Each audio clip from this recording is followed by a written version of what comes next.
Պարոն Աղազարյան, նայեք, օգոստոսին, երբ Վաշինգտոնում ստորագրվեց այդ փաստաթուղթը, հետո Փաշինյանը հայտարարեց, որ Հայաստանը 99 տարով, այսպես Թրամփի ուղին եւ այլն, ձեռք է բերում անկախություն եւ ինքնիշխանություն։ Հիմա,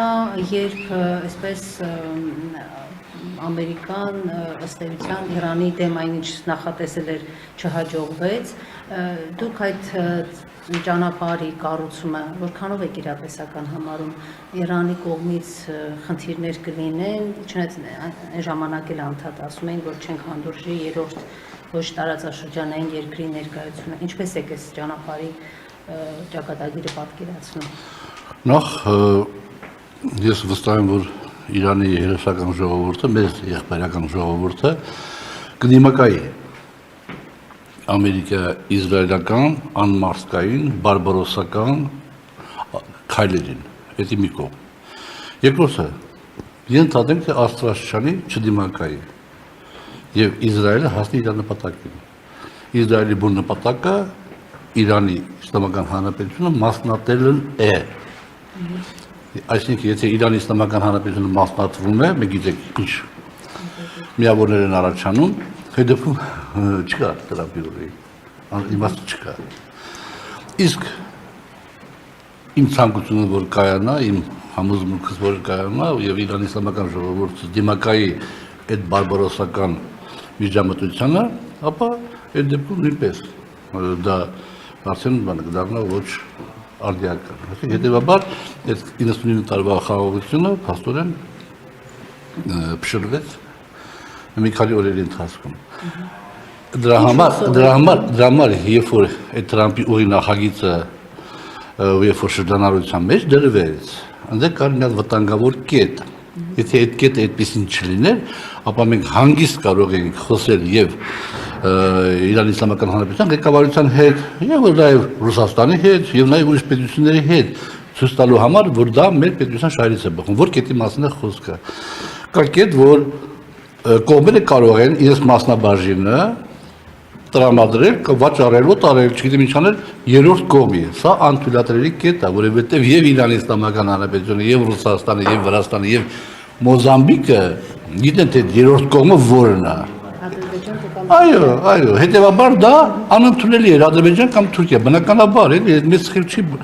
պահանջել։ Եթե այդ կետը չլիներ,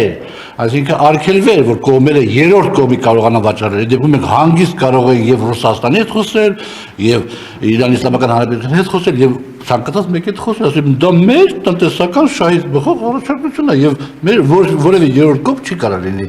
Դա գրեթե հավասարազոր է այն իրավիճակին, որ Տրամփի ուղի մասնակից լինի Թուրքիան, Ադրբեջանը, Ռուսաստանը, Իրանի Իսլամական Հանրապետությունը եւ Հայաստանը։ Համարժեք բաներ կլինեն եւ մենք ուժեղ կլինենք։ Բայց բոլոր դեպքերում հիմա ես կարծեմ, որ դա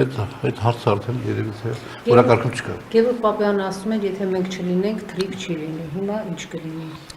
Չէ, Գևորգ Պապյանը չի ասում, եթե մենք չլինենք, խաղաղություն չի լինի, չէ՞։ Չէ, մի հատ էլ ասում էր, եթե մենք չլինենք, թրիփ չի լինի։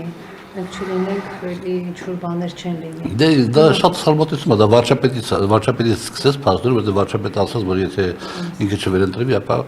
սեպտեմբերին պատերազմ կլինի։ Դա բանը անթույլատրելի մոտեցում է, որովհետև այստեղ առաջ է գալիս շատ հասարակ էլեմենտար մի վերլուծություն։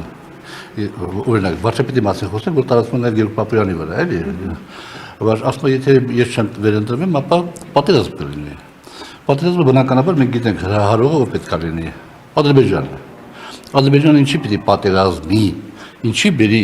իր երիտասարդներին զոհի թեկուզ 1-ին 10 հարաբերությամբ, օրինակի համար, ինչ-որ բան պետք է ստանա, ճիշտ է, այդ պատերազմի արդյունքում ինչ-որ բան պետք է ստանա։ Հետևաբար, եթե Նիկոլ Փաշինյանը վերընտրվում, պատերազմ չի լինում, տրամաբանական է, որ ես ասեմ, որ այդ դեպքում Ադրբեջանը այդ ինչ-որ բանը ստանում է առանց պատերազմի։ Եվ այդ կարող են պահանջել։ Օրինակի համար, այսպես կոչված ադրբեջանցի փախստականների վերադարձը Հայաստան, օրինակի համար։ Սա իմ համար Հայաստանի վերջի սկիզբն է լինելու։ Օրինակի համար ենթադրենք թե այդ ինչ-որ բանը դա է, ենթադրենք մի պահ։ Հիմա եթե ինքը դրան հասնելու է առանց պատերազմի, Նիկոլ Փաշինյանի վերընտրվելու դեպքում այդպես կանի, բայց Եթե իմ դատողության ես տրամաբանություն եմ ասում, կարելի է մեծ համաձայնել, կարելի է չհամաձայնել, բայց եթե ես գտնում եմ, որ օրինակ ադրբեջանցի փախստականների վերադարձը դա Հայաստանի վերջի սկիզբն է, որպես պետականություն, ապա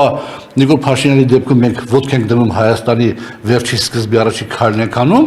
իսկ եթե Նիկոլ Փաշինյանը չի վերընտրվում, այլ ուժեր են ընտրում հավանական աստվածաշարի պատերազմի դեպքում մենք հնարավորություն ենք ունենում վերջի սկիզբը ոտք չդնել։ Հետևաբար տրամաբանությունը ո՞րն է, որ Նիկոլ Փաշինյանը վերընտրվի, տրամաբանություն չկա։ Պարոն Աղազարյան, ձեր կարծիքով Ալիևի ու Փաշինյանի հաշվարկը վերջո գլոբալ առումով ո՞րն էր Վաշինգտոնում այսպես պայմանավորվածություն հայ-ադրբեջանական խաղաղության Ռուսաստանին եւ Իրանին այս տարածաշրջանում թույլատնելու, դա էր այդ հաշվարկը, որտեղ այսպեսի գնահատականներ Ռուսաստանին տարածաշրջանից դուրս մղելու եւ Իրանի Իսլամական Հանրապետությանը թույլատնելու, մեկուսացնելու համար բնականաբար դա հիմնական հաշվարկը եւ Եվրոպայի եւ Ամերիկայի հետ ակնհայտ է։ Հիմա երբ Իրանը այսպես ըստ էության դիմադրեց, դեռ դիմադրում է,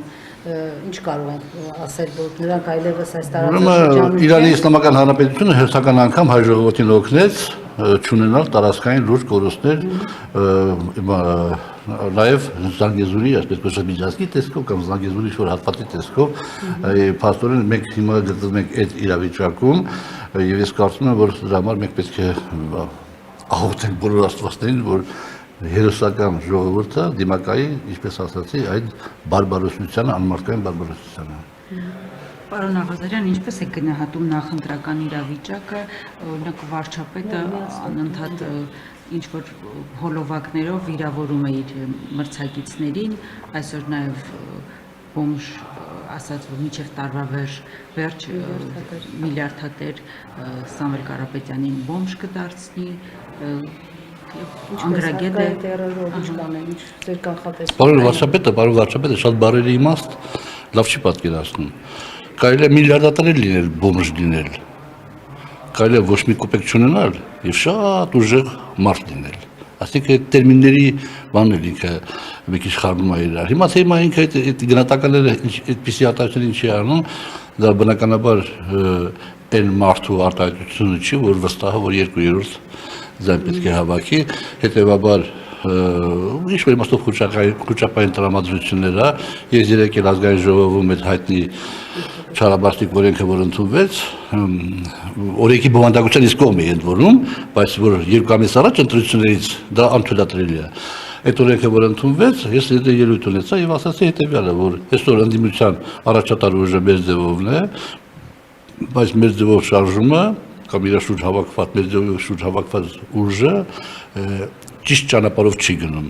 Ինքը չի հասնի, եթե շարունակես ֆինիշին չի հասնելու, որովհետև եթե ինքը հասնի ֆինիշ, եսի նկատում եմ հունիսի 7 եւ քվեարկվի, ապա հավաքական ընդդիմությունը հաղթանակ է տոնելու։